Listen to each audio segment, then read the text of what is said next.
Ọlọ́run ọba tó jẹ́ wípé máa bẹ wa láyé ọwọ́ Ọlọ́run ni ó wà. Òun ni ọba lónìí, ọba lánàá, ọba títí ayérayé. Mo máa sọ ní gbogbo ìgbà pé nínú ọ̀rọ̀ rẹ̀ ni mo yọ nínú Bible. Ó sọ pé òun ni Ọlọ́run gbogbo ẹran ara. I am the Lord, the God of all flesh. I will never share my glory with any man. Èmi kì yóò pín ògo mi pẹ̀lú ẹnikẹ́ni. I know within me pé tí èèyàn kan bá wà láyé tó bá gbìyànjú láti bá Ọlọ́run pín ògo ẹ̀, that person will die before his time. But for me to not die before my time tonight, I return all glory to my God. Ìbẹ̀rẹ̀ àti òpin ohun gbogbo. I want every one of you to share this program tonight. Ó máa ya ọ̀pọ̀lọpọ̀ lẹ́nu pé ẹ lè rí mi ní alẹ́ yìí ní Naija lọ́sàn-án níbi táwa wà yìí àbí ní gbogbo àgbáyé tó bá ti hùn tẹ́tí lè máa gbọ́ prógámù yìí. Òní jẹ́ ọjọ́ kẹta oṣù keje 2021. Tí n bá ní nítorí pé mo jẹ́ ọmọ ẹgbẹ́ pátì kan, nǹkan tó ń ṣẹlẹ̀ ní Nàìjíríà lọ́wọ́ lónìí pé kò kàn mí, ṣé ó dìgbà tó bá kan ẹni tó súnmọ́ mi ni? Please, I want every one of you to share this program tonight. And I want to call the attention of some people that are watching me here tonight. Mo fẹ́ pe àkíyèsí, mo dẹ̀ fẹ́ pe attention ọ̀pọ̀lọpọ̀ náà ẹ̀yin tẹ́lẹ̀ máa gbọ́ mi ní alẹ́ yìí. Especially ẹ̀yin tí a jọ wà ní ẹgbẹ́ òṣèlú kan.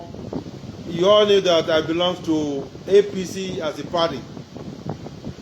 But ìtí mo fẹ́ sọ ní alẹ́ yìí, mo sọ ní nǹkan bíi 30 minutes ago ìgbà tí mo decide pé mo fẹ́ sáré wá online pé issue ọ̀gbẹ́ni wa Chief Igboho Sunday, view mi lórí ẹ̀ ni mo fẹ́ sọ. Ṣe rí, mo fẹ́ sáré agé àwọn ọ̀rọ̀ yìí ní díẹ̀díẹ̀ nítorí pé mi ò fi bẹ́ẹ̀ ní àsìkò. Ṣùgbọ́n máa bẹ̀ àwa mẹ́rin kan, ìpele èèyàn mẹ́rin ni máa bẹ̀ ní Nàìjíríà. Ibi tẹ́ bá lè share kíní ìdé, ẹ bá mi share. Nítorí pé ọjọ́ kíjọ́ tí ẹ̀dá bá ti discover ìṣòro tó ní, mi ò rò bóyá pé yẹ kí ìṣòro ẹ máa affect ẹ mọ́. Tó bá ti mọ̀ pé nǹkan báyìí ní challenges tó ní, gbogbo nǹkan tó ní láti ṣe ni pé take time ẹ kó bẹ Ọlọ́run kó dẹ̀ wo bó máa ṣe mú ìṣòro yẹn kúrò pẹ̀lú àdúrà àti nǹkan tó bá nígbàgbọ́ nínú ẹ̀. Ṣùgbọ́n mo sọ nínú ọ̀rọ̀ mi lẹ́ẹ̀kan pé Ọlọ́run ní òun ni Ọlọ́run gbogbo ẹran ara. Òun kì yóò pín ògo òun pẹ̀lú ẹnì kankan. I will never share my glory with anyone.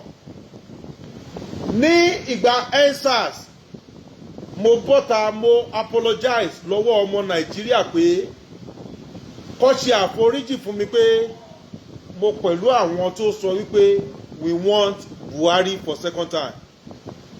I left United States. Mo lọ sílé láti lọ dìbò fún Buhari fún second time ẹ̀. But nǹkan tó jẹ́ kí pé kíní lónìí tó jẹ́ kí bọ́ta ní alẹ́ ni wípé mo wà pẹ̀lú àwọn ọ̀rẹ́ mi kan níbi lánàá. A jọ jókòó, a jọ sọ̀rọ̀ nípa ìṣẹ̀lẹ̀ tó ṣẹlẹ̀ ní Ìbàdàn sí olóyè Ìgbòho. Mo wá rí pé láàárín àwa mẹ́jọ ta jókòó, èmi nìkan ni mo kàn ní kí n gbọ́ nǹkan tó fẹ́ sọ. Gbogbo àwọn other 7 tó jókòó pẹ̀lú mi ni ẹnìkan wá rèsẹ̀ pé àwítán ọ̀rẹ́ òun kan náà òun lọ sí Nàìjà, kí ló ń fẹ́ lọ mú bẹ̀ pẹ̀lú nǹkan tó ṣẹlẹ̀ Nàìjà.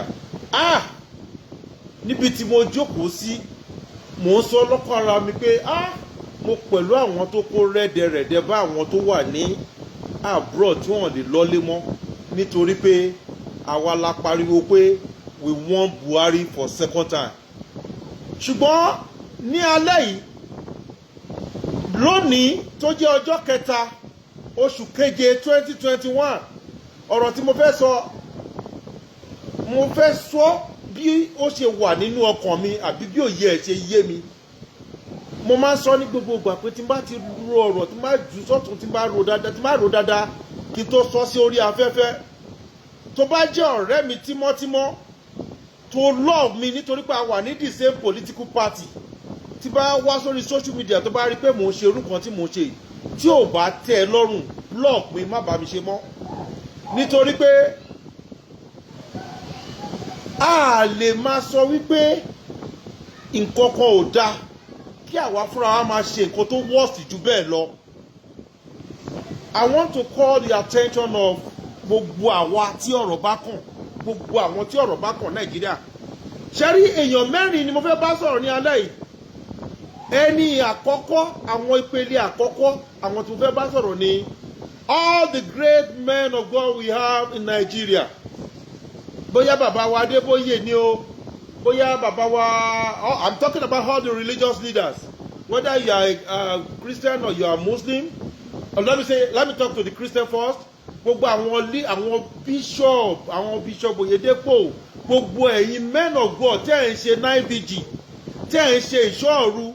Ṣẹ́rí, from this moment mo fẹ́ bẹ̀ yín lẹ́bẹ̀ kan, ẹ má sọ fún àwọn ọmọ ìjọ. Ṣẹ́rí, tẹ́ bá sọ pé you are casting out demon, ẹ̀ ń fi èṣù bú, ẹ̀ ń rebuke devil, ẹ̀ ń cast demon. Ṣẹ́rí, Ọlọ́run ti fi èṣù tó ní wá lára ní Nàìjíríà, Ọlọ́run ti fi wọ̀n wá. Àdúrà tẹ́ máa gbà láti mọ́mẹ́ǹtì ni pé Olúwa, a fi orúkọ rẹ bẹ̀ ẹ́ Ọlọ́run nínú ọlá ńlá ẹ, nítorí pé ìnilára Nàìjíríà ti pọ̀ jù. Ìrọ̀rùn igi òun ni ìrọ̀rùn ẹyẹ. Tí Nàìjíríà bá da ni ìrọ̀rùn dé bá àwa tá wà níbí. Àwa tá à ń ṣiṣẹ́ ọ̀pọ̀lọpọ̀ tó ń ṣiṣẹ́ labroad, tẹ́ bá rí wọn níbi tí wọ́n ti ṣiṣẹ́ ẹ máa pity wọn.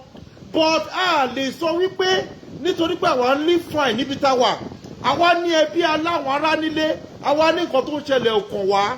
Ìtò ṣẹlẹ̀ sí Ìgbòho ìgbà tí wọ́n start, èmi as a person, it's not that I against Yorùbá nation, but nítorí pé perspective tí mò ń gbà wò, ìpele tí mò ń gbà wò ni wípé wọ́n ti òṣèlú bọ nǹkan tó ń ṣe yìí. And I'm an APC man. Mo rí pé gbogbo nǹkan tó ń ṣe yìí wọ́n ti òṣèlú bọ̀ mo wá jókòó fún ara mi pé tí a bá ń pariwo pé àwọn people tó ń sọ pé Yorùbá nation, mo wá béèrè lọ́wọ́ ara mi pé kí ni nǹkan tí Ìgbòho fẹ́ gan-an? Ìgbòho as a person, ṣé ebi ló ń pa ni àbí ó ń wá náà àti rìnrìn àjò ni? Kò sí nǹkan tẹ̀dá ń gbàdúrà pé kóun ṣe láyé tí Ọlọ́run ò ti kẹ́ Ìgbòho. Ọlọ́run kẹ́ Ìgbòho dáadáa. Máa padà sórí ọ̀rọ̀ ẹ̀ nítorí pé ọ̀rọ̀ máa ń sá fún èèyàn. Ìpele àkọ́kọ́ tí mo sọ ni pé mò ń dárúkọ gbogbo àwọn men of God tá a ní tó jẹ́ Christian tó ń wà tó máa ń rebuke devil. Mo fẹ́ bẹ̀ yín ní alẹ́ yìí pé èṣù kankan ò sí níbì kankan, àjẹ́ kankan ò ṣe ẹnì kankan ní Nàìjíríà, oṣó kankan ò gbógun. Ìwọ wòlíì tó ń ríran pé wá lọ wẹ̀wẹ̀ odò kọ́ lè ṣẹ́gun ọ̀tá. Ẹ jẹ́ sọ kíní kan fún yín, ẹni tó bá wà láyé ló ń ṣayé, ẹni tó bá wà láyé tí ẹ̀mí ẹ̀ wà ìrètí wà. Ṣùgbọ́n báwo lè yàn máa ṣe wọlé àbó fẹ́ rìnrìn àjò kó má ní ìfọ̀kànbalẹ̀ pé ibi tóun ń lọ yẹ òun máa débẹ̀, ohun tóun fẹ́ sùn òun máa jí. Nítorí náà mo bẹ̀ gbogbo ẹ̀yin òjíṣẹ́ Ọlọ́run, ẹ̀yin Kristẹni òdodo, I want all of you to begin to pray. Ẹ rebuke ìjọba Buhari. Buhari is a disgrace to this nation. I will explain in detail to you because I have short time. I belong to APC, but this sufferness is too much. We cannot continue this shit. We cannot continue this. Enough is enough. Kì í ṣe ìgbà tó bá kọ ará ilé wa, kì í ṣe ìgbà tó bá kọ ẹbí wa. Hold on, please. I would like to. People are coming. Oh, excuse me.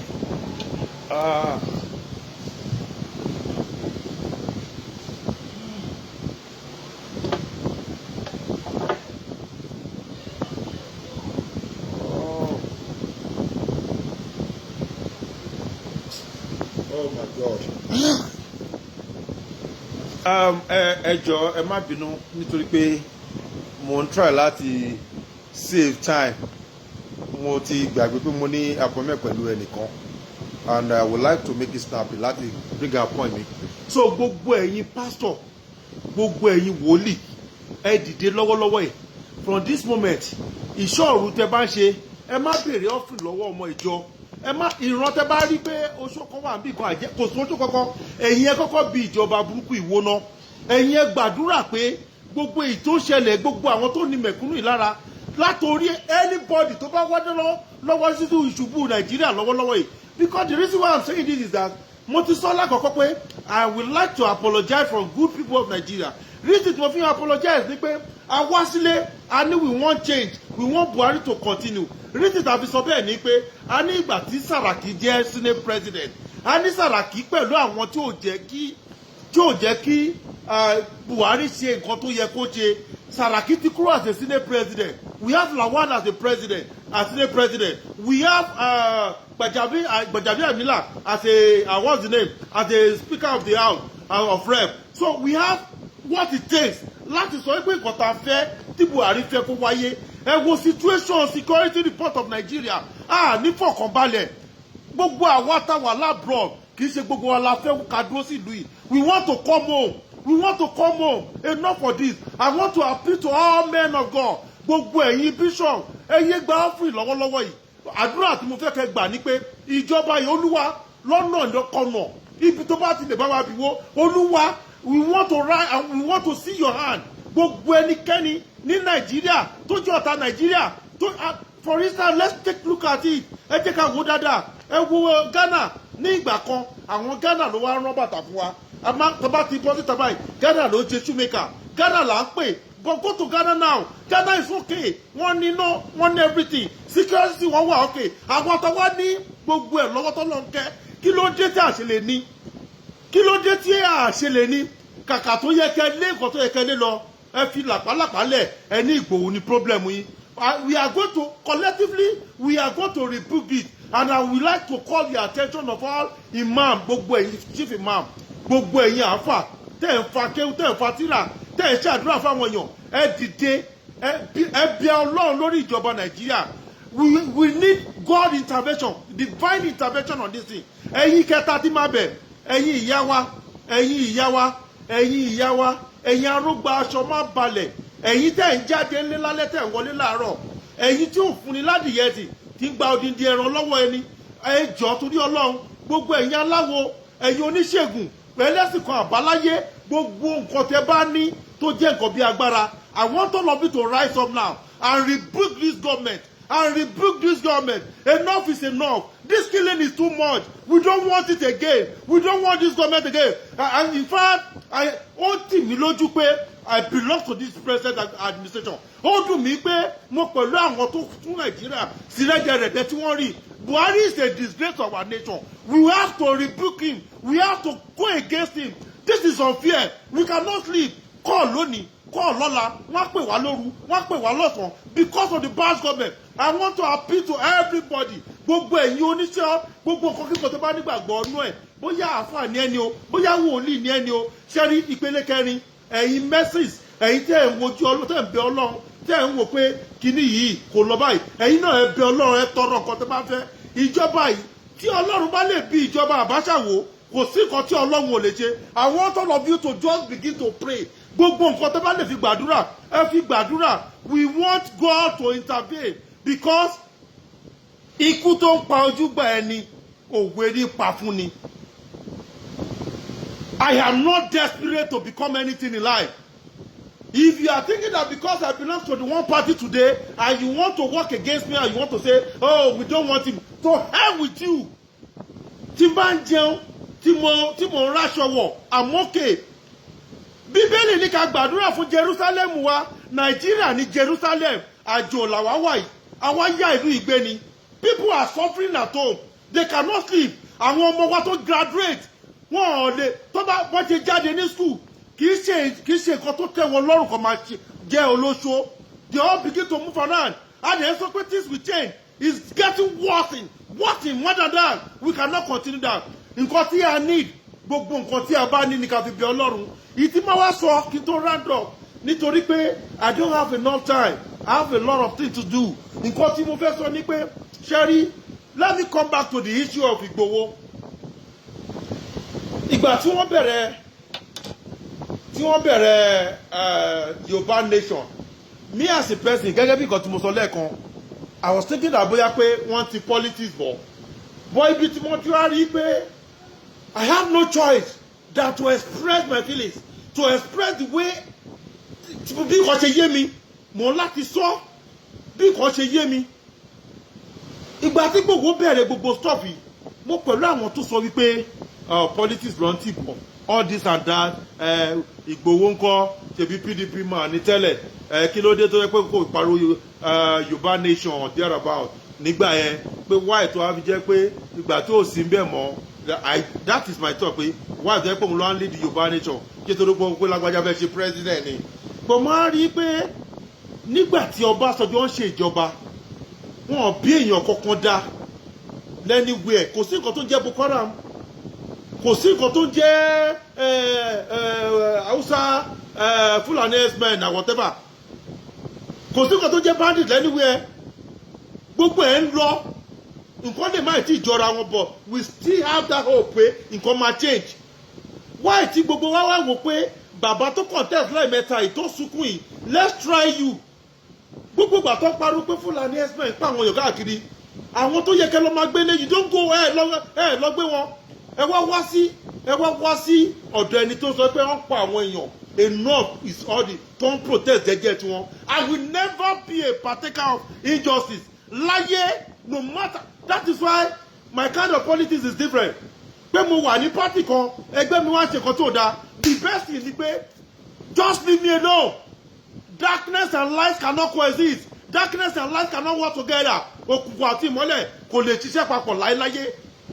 Ẹ fẹ́ lọ arrest èèyàn, ẹ fún ní house warrant, ẹ sọ pé bóyá pé ẹ fẹ́ wá, ẹ fún ní notice, ẹ fún ní kọ̀tọ́ fíwá tẹ̀, ẹ wá place, ẹ wá show fídíò ìbọn, ẹ fi pé bóyá pé there's only way. Ọlọ́run á mú yín, gbogbo èyí tẹ bá lọ́wọ́ nínú ẹ̀, lábẹ́ kíbíkíbí tẹ bá tẹwà, tẹ bá wẹ ọṣẹ, eléyìí máa ṣẹ mọ́ yín lára, ara nìyín, látẹni tó ràn yín, débi tó dé, we are not going to support that thing. We are not going to support that injustice. That is rubbish. Gbogbo ẹ̀yin ọba wa, Aláàfin of Ọ̀yọ́, mo bẹ̀ yín, ikú bàbá yèyé àti Olúbàdàn of Ìbàdàn, and kíní kan tó yà mí lẹ́nu, the chief security officer of Ọ̀yọ́ state, Ìbàdàn, governor tó wà ń bẹ̀, are you now aware pé àwọn DSS ń bọ̀ láti wá arrest èèyàn ní state yẹn? What are you doing? Ẹ lè protect the interest ọmọ wa, ẹ lè protect the interest ọmọ Oòduà. We cannot continue all this all in the name of pé I belong to party kan. This is total rubbish. Killing everybody here. Ṣó nígbà tó bá kàn wá ni? Ṣó nígbà tó bá kàn wá, for God's sake? We cannot continue this. Gbogbo ẹ̀yin wòlíì, gbogbo ẹ̀yin tẹ́ lọ sí sẹ̀lẹ̀, gbogbo ẹ̀yin tẹ́ lọ sí kérúbù àti sẹ́ráfù, gbogbo ẹ̀yin àáfà, ẹ bẹ̀ Ọlọ́run, mo bẹ̀ yín gbogbo ẹ̀yin olùṣọ́. Ẹ wò, kò sí èṣù kankan bí kankan, kò sí àjẹ́ àtòṣó tó ṣe anybody. Ẹni tó ṣe wá ní àwọn tó ní Nàìjíríà lára. Tí Nàìjíríà bá da, I can tell you pé nílùú tí mo wà yìí, mi ò lè rántí time tí mo lè sọ pé mo gbọ́ àdúrà fún 2 hours àbí 1 hour. Mi ò, I can't remember pé mo jókòó kékeré pé kíbẹ̀ tí máa pray pé Olúwa ogun kíní kan jẹ́ kíní kan, because mo máa ń wò pé ogun ṣá, ogun wà lóòótọ́, mi ò sọ pé kò sógun, but nǹkan táwọn people ṣe, a lè ṣe náà, Ọjọ́ tẹ́ bá ti gbọ́ pé wọ́n ní nǹkan kan ṣẹlẹ̀ níbì kan, ẹ̀ ní rí Buhari kó sọ̀rọ̀, wọ́n ní lọ attack anybody, wọ́n ní àwọn ọ̀ràn Niger Delta, àwọn ẹ̀ ń ṣe nǹkan, ẹ lọ negotiate pẹ̀lú wọn, lọ bá wọn sọ̀rọ̀ pé kí ló fẹ́, àwọn bandit àwọn náà tún ṣe tí wọn, ẹ tún ní kí ló fẹ́, àwọn Fúlàní náà ẹ ní kí ló fẹ́, ọmọ wa wá jáde pé òun fẹ́ Yorùbá nation, tó bá fẹ́ protect does that mean pé tí níbi táwa yìí tí ìjọba kan bá ṣe lọ́wọ́ tí ò bá ṣe dáadáa, àwọn aráàlú wọ́n lẹ bottle water, wọ́n sọ̀kò fún ni, wọ́n sọ̀rọ̀ sí ni, wọ́n á bú wọn. Bọ̀ ní Nàìjíríà tó bá máa sọ̀rọ̀ wọn ní kó gbé wọn, tó bá ní kó ṣe kó gbé wọn. Ìgbà tí àwọn ìjọba ṣe, ìjọba àná ṣe, àwọn alábọ́ta lórí social media tá à ń sọ pé wọn ò ṣe dáadáa, tàdé ń kọ́ dẹ̀ wọn, wáyé táwọn fi wá síbẹ̀ táwọn wá ṣe nǹkan tó worse. This killing is too much. mo bẹ̀ Ọlọ́run nínú Ọlọ́run oh Lord of mercy have mercy on Nigeria gbogbo anybody látòrí Buhari tó bá ní Nàìjíríà lára Ọlọ́run alálẹ̀ Nàìjíríà kó bẹ̀rẹ̀ sí ni máa bí wọn ikú òjijì kó máa fi sí ti yín ikú òjijì kó máa fi sí ti yín ikú tó máa pa any one of you tó bá lọ́wọ́ tó gángọ̀ pé kọ́ ti bẹ́ẹ̀ fún Ìgbòho ikú mysterious death ni wọn ò ní ròkú ẹ rárá ẹ máa já wẹ́wẹ́ ni ẹ̀yin olófo gbogbo yìí for how long are we going to continue this? Bíbélì ní ká wá ìjọba Jerusalem Nàìjíríà ní Jerusalem àwa ibi tá wà yìí àwa yàgbé ni àwa yàlò ni so everything all in the name of pé we belong to one party I don't do it kí party dira ẹ̀ mú ni I don't give a fucking shit we can continue this shit ṣé ìjọba là ń ṣe torí Ọlọ́run ṣé ìjọba là ń ṣe Nàìjíríà torí Ọlọ́run and you will have the God to be you will not sit down somewhere láti wá lọ́pàá àfi wọ́n lé ariwo lọ́pàá ìwọ tó bá tinú ẹ bá dùn á kàn ẹ́ tó bá wà níjọba ẹ̀ tó bá ní nǹkan tó ń ṣe bó ṣe ń pààyàn yẹn pé you don't care ó máa kàn ẹ́ ó máa kàn ọmọ ẹ á kàn ìran ẹ. This is total rubbish perspective tàfi ń gbà tí oníkàkú fi wo nǹkan ọ̀tọ̀ọ̀tọ̀ ni that I belong to the same party with you. That doesn't mean that I should see the right thing. If you want to hate me. I've said it times with that number. I am not desperate. Kí la mú ayé kí la fẹ́ mú lọ?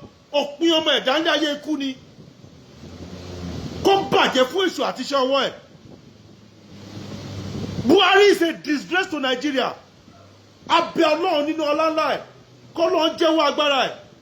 Before the end of this month. Ó lè ṣẹlẹ̀. This is too much. It's getting too much. Ẹ wá lọ kó ìbọn, ẹ wá kó sí tébù, ẹ wá ṣe fídíò, ẹ wá ní wọ́n bá ń lè Ìgbòho. Tani òun wọn jókà. You want to kidnap him and keep him somewhere after 2023. Àbí kìí ṣe nǹkan ayé yìí. Nǹkan ayé tá máa lò, tá máa fílẹ̀ lọ, tí ẹ̀ ní mú kọ́bọ̀ lọ. Oh my God.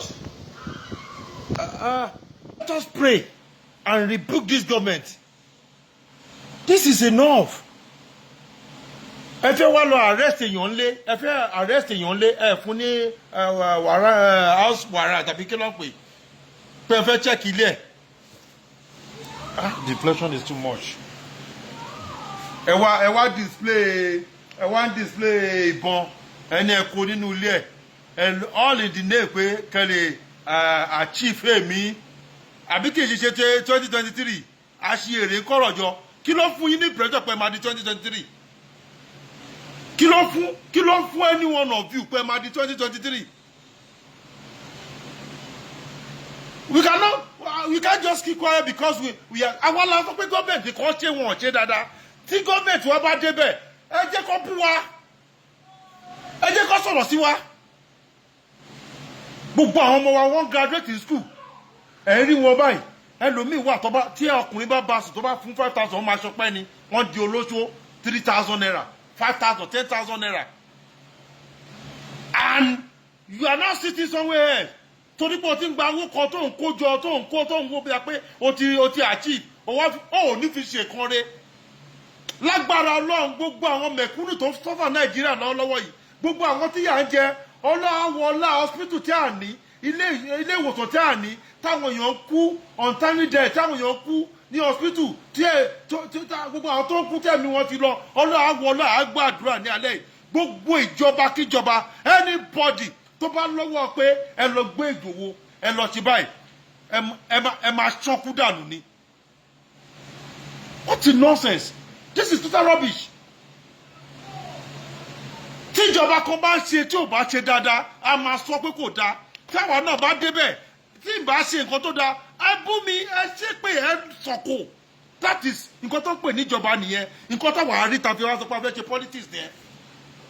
Interest mi rí tí mo ní mo fẹ́ fi ṣe politics nìyẹn and tí bá wà nínú politics tí party mi bá ń rù tí ẹ bá ṣe nǹkan tó bá dẹ̀ sọ fún yín tí ẹ bá ṣe a máa bọ́ta máa bú yín a máa sọ̀rọ̀ sí yín ni kò sí nǹkan tí ẹ̀ kọ́kọ́ fẹ́ ṣe ọkùnrin mi ọ̀dà àwọn méjì ó jókòó èèyàn méje ń sọ lẹ́gẹ̀rẹ̀ pé kí làwọn fẹ́ lọ mú Nàìjíríà kí làwọn lọ́wọ́ mo lẹ́bí bẹ̀ mo lára. Is it because bóyá pé àwa ti ń ní fine l'Amẹ́ríkà àti ń rí nǹkan tó ń wájà àti ń rí iná àti ń rí everything? Bíbélì ni ẹ gbàdúrà fún Jerusalem yín.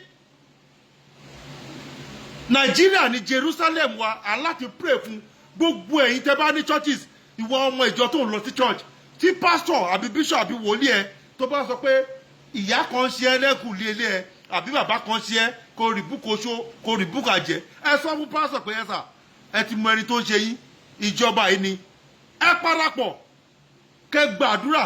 Ṣé bẹ́ẹ̀ yín bàbá wa ó níbẹ̀ tí ṣe tẹ́lẹ̀, ẹ̀yin tẹ́ ń bá afẹ́fẹ́ rìn ẹ̀yin ìyá wa wọ́n á kì í títí báyìí, wọ́n ní ẹ jáde lé lálẹ́ báyìí ẹ wọlé láàárọ̀ ẹ̀ ń rógbà aṣọ ẹ bá àrùn wọn mìíràn aṣọ wọn ní kò balẹ̀, gbogbo agbára yẹ ìwọ tó jájẹ má fàjẹ́ sí anybody mọ́, ẹ fi ṣe Buhari.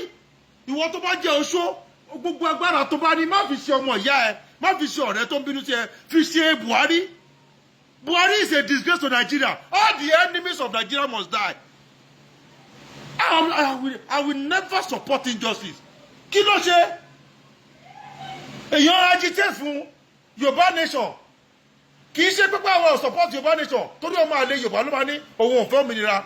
Ẹ̀yin ò rí gbogbo nǹkan tó ń ṣẹlẹ̀ ní gbogbo nǹkan tó ń ṣe pátápátá ní àwọn Fúlàní ló ń please Buhari.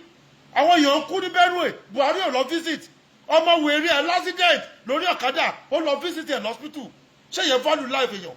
Any government that doesn't value the life of people is a useless government. Cut me out.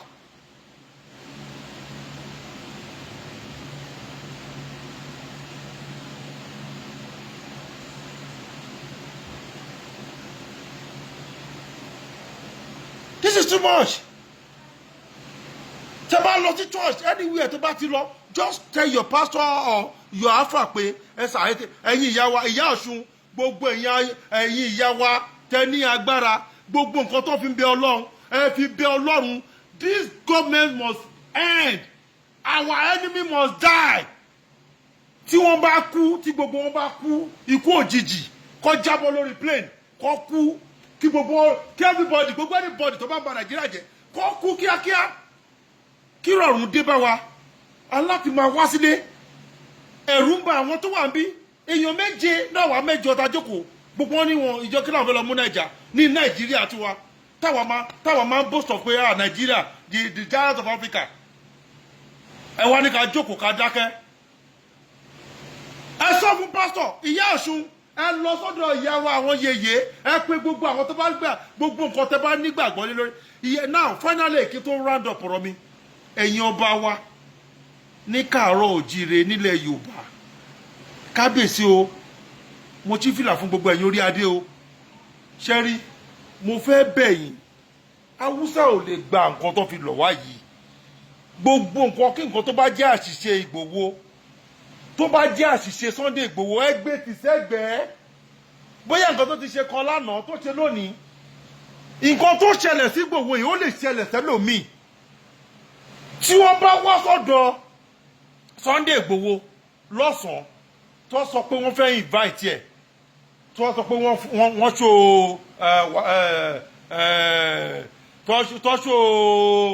kìí pé wọ́n fẹ́ invite ẹ̀ tọ́jọ́ sọ̀rọ̀ tọ́lẹ̀ lọ ó ṣe gbọ́ ju pé wọ́n wọlé lóru wọ́n pààyàn méjì ìyẹn ti lọ nìyẹn ẹ ti kà Moscow ẹ wá ní ká dákẹ́ nítorí pé a ti rí pé nǹkan tó ń ṣẹlẹ̀ yẹ àwọn kan ẹni mọ̀ ẹ gbàgbé ní mi tẹ bá ṣe nǹkan tó tọ́ tẹ̀tẹ̀ lófin èmi ò ní sọ màá sọ pé ẹ̀yin tẹ̀lé pẹ̀lú ẹ̀yin sọ̀rọ̀ tó dáa owó tó jẹ́ pé wọ́n bá gbé fídílọ̀ fún ọjọ́ tó bá kú tó bá ń jáde lọ láyé ò ní mú kọ́bọ̀ lọ àwa Yorùbá fúnra wa àwa la tún bí ìtíré Sunday Ìgbòho mo mọ̀ pé ọjọ́ tí sídẹ̀tì yẹn ṣẹlẹ̀ tí Sunday Ìgbòho bá jókòó a máa wò pé kí ló dé tóun tiẹ̀ ṣe pé kóun ṣe tóun ṣe tọ́ọ̀tì àkọ́kọ́ wá sí lọ́kàn ṣùgbọ́n àdúrà táwọn ọmọ máa gbà ní wípé bí Ọlọ́run ti ń jẹ́ Ọlọ́run tí Ọlọ́run wà láàyè tí ẹ̀mí ẹ̀ wà ń bẹ̀ nǹkan kan ò ní ṣe Sunday Ìgbòho because we need someone like that. A lè jókòó àwọn tó wà ń bí kí ni àǹfààní owó ta ní a ní tá a lè rìn lọ síbi tó ti bí wa kí ni àǹfààní owó ta ní tí a lè rí dáadáa níbi tá a ti bí wa wọ́n fi ẹ́ jẹ senator imagine ìgbà campaign lórí Twitter là ń lò tẹ́fẹ̀ tí fi ń pariwo ọ̀rọ̀ tẹ́fẹ̀ campaign ẹ máa ṣe kíní kan Twitter tẹ́fẹ̀ campaign ẹ wá sọ pé ẹ block ẹ ẹni kó má exist mọ́ nítorí iṣẹ́ ibi tẹ́fẹ́ ṣe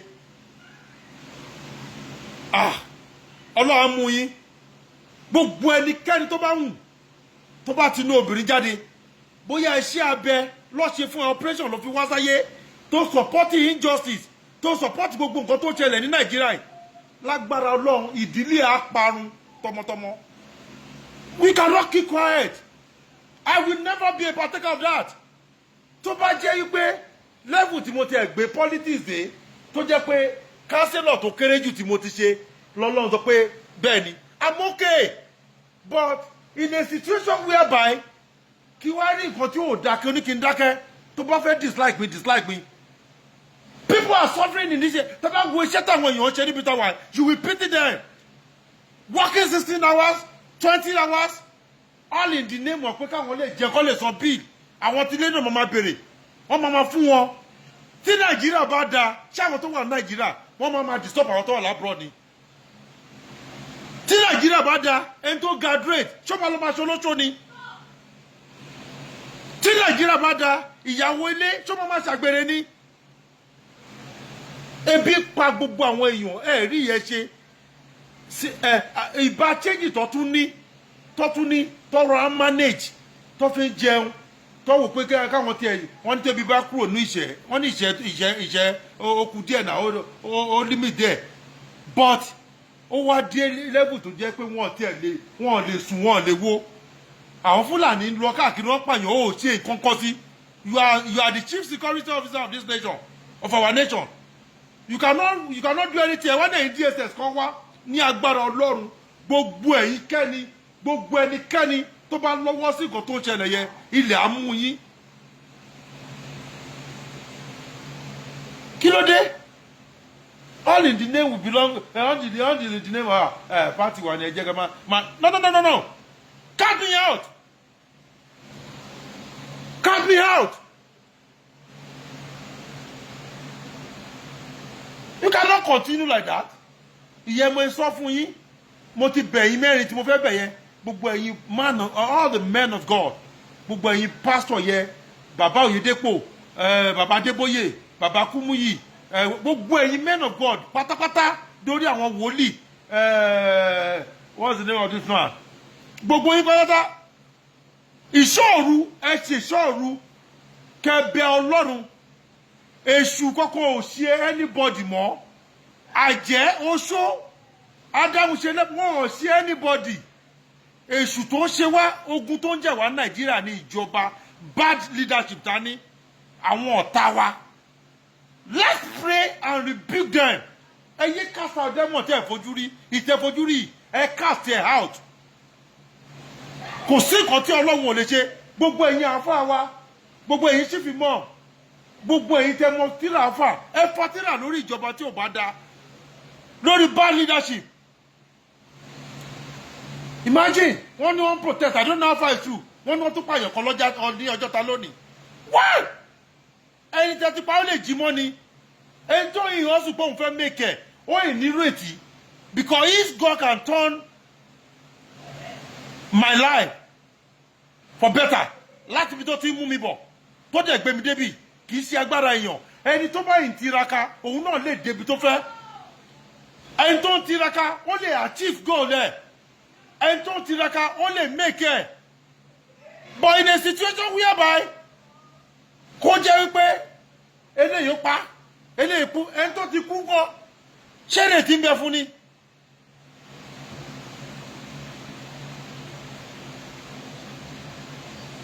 gbogbo all in the name of suffering and smiling and you want us to just keep quiet like that kí ló kọ́ ẹ pẹ̀lú yẹ kí ló kọ́ ẹ pẹ̀lú yẹ ṣèbí Fúlàní ló ṣe tiẹ̀ ó dìgbà tó bá kàn ẹ́ we have to rebuke them tí gbogbo yín bá lè wò ó pé okay from this moment for good 7 days mi ò tiẹ̀ fẹ́ béèrè kankan lọ́wọ́ Ọlọ́run owó yẹn Ọlọ́run mi ò tiẹ̀ ní béèrè lọ́wọ́ ẹ ilé yẹn mi ò ní béèrè lọ́wọ́ ẹ nǹkan tí mo fẹ́ jẹ Ọlọ́run mi ò ní béèrè lọ́wọ́ ẹ ìjọba nǹkan tí mo fẹ́ béèrè lọ́wọ́ ẹ ni pé gbogbo àwọn ọ̀tá Nàìjíríà tó ní Nàìjíríà lára àti ìtafojúrí tí wọn náà fúnra ẹ mọ̀ because at times ṣe mọ̀ pé kì í ṣe gbogbo àdúrà ló ń gbà but àdúrà àwọn olódodo Ọlọ́run máa ń fi àṣẹ sí kíákíá this is a bad government.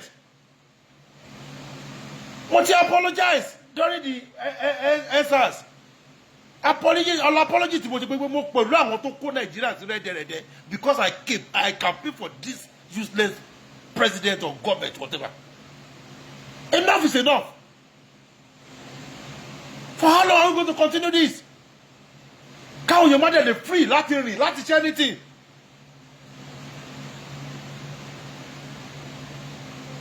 Kí ló dé? We have to pray. Nǹkan kí nǹkan tó bá nígbàgbọ́ nínú ẹ̀ tó bá ní àfọ̀ṣẹ gbé jáde. Ìgbà tí Babangida tí wàhálà ẹ̀sùn wọn ní time yẹn ní 1998 there about. Yeah. Is it 90? No. Ní 1993. After 93. Ọlọ́jẹ́ ní mo remember yẹn. Ìgbà tí Nàìjíríà tí ọ̀rọ̀ Nàìjíríà ṣubú Babangida gbà ẹ̀ wọ́n gbé pósí ẹ̀ wọ́n bẹ̀ sí lọ sí ọ̀dọ̀ àwọn ọlọ́ṣun wọ́n lọ sọ́dọ̀ àwọn olóyún wọ́n bẹ̀rẹ̀ sí ní ṣépè gbogbo èyí tẹ́ ṣe yẹ́ bó lẹ́wà ẹ bọ́tọ̀ kẹ bẹ Ọlọ́run kẹ bẹ ẹ̀kọ́ tó bá fẹ́ bẹ̀rẹ̀ kẹ fi ré ta ló sọ fún gbàdúrà ń gbà. This is just too much. This is not too much. Nífọ̀kànbalẹ̀ a máa sùn lóru bẹ́ẹ̀ despite the fact pé time wa ò the same tó bá máa jí bẹ́ẹ̀ wàá rí message wàá rí oríṣiríṣi messages ṣé ó wù wọ́n bẹ́ẹ̀ ni. We cannot just continue that shit. Again, round up because I have a program. Timolati attends. I would like to come back probably by next week. My create time, but my notify any followers me, any well wishers me tajowa. Gẹ́gẹ́ bí kò tó ẹ má bínú bí mo ṣe rí bó ṣe yé mi. I don't know how to do it more than that.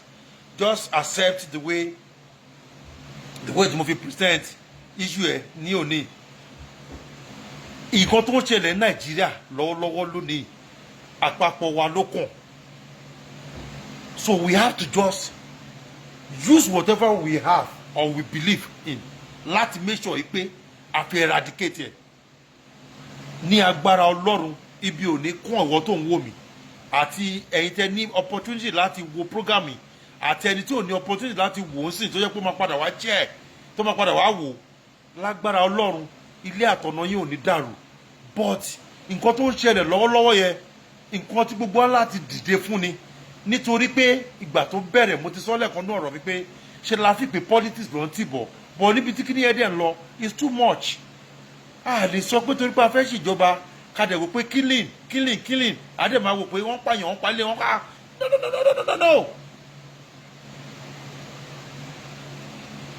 Emma release me for now. Gẹ́gẹ́ bí kan tí mo sọ by next weekend ní agbára Ọlọ́run màá create time out of no time láti wá mo dẹ̀ believe pé gbogbo ẹ̀yin tí ọ̀rọ̀ kàn tí gbogbo alọ̀rọ̀ kàn àti wòlíì ni àti àfáà ni àti adáhunṣe ni ẹlẹ́sìn kan àbáláyé gbogbo ẹ̀yin tọ́rọ̀ kàn pátápátá àti gbogbo ẹ̀yin tẹ́ ẹ̀yin electorate àti gbogbo ẹ̀yin masses gbogbo ẹ̀yin tọ́rọ̀ kàn ẹ dìde nǹkan tá a nídìí lọ́wọ́lọ́wọ́ ni pé gbogbo ọ̀tá Nàìjíríà kí Ọlọ́run mú wọn kúrò fún wa tí Ọlọ́run bá ṣe ìrọ̀rùn adébáwá náà so kò ní sí pé bóyá pé gbogbo nǹkan tá à ń sọ ẹ wo Ghana mo ti sọ lẹ́ẹ̀kan ẹ má jẹ́ kí n máa make repetition gbogbo nǹkan tí mo ṣe I will be going now lágbára Ọlọ́run àwa ń lọ lílọ tí mo ń lọ mi ò ní jáde lékú lọ́wọ́ ìwọ náà tó dẹ̀ ń wò mí ìwọ ni máa padà wá bá I remain my humble self Kọ́láwọlé lórúkọ tí bàbá àti màmá mi sọ mí lórí Facebook yìí Donald Jẹ̀ǹjẹ̀ Màlẹ́ Mọ̀mí tí I will see you next week by God grace. Ire o.